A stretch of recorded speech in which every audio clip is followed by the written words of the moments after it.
ছোটবেলায় দুর্গাপুজো খুব মজায় কাটতো। মা মা এবার পুজোতে আমার 10টা জামা চাই মা, প্লিজ।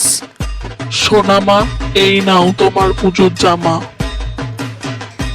হি হি, কি মজা আমার পুজোর জামা। বড় হওয়ার সাথে সাথে চিন্তা ও দায়িত্ব বেড়ে গেছে বাবা মার প্রতি।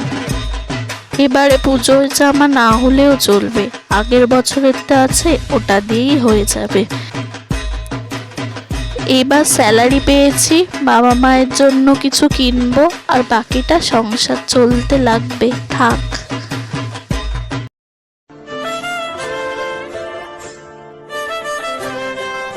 হ্যালো মা।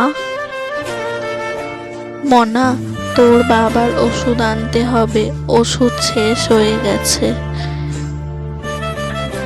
ঠিক আছে, নিয়ে আসবো, চিন্তা করো না। ম্যাচুরিটি পরিস্থিতির সাথেই আসে। ছোটবেলায় সেই জেদ করা মেয়েটা আজ পরিস্থিতির চাপে সব মানিয়ে নিতে শিখে গেছে।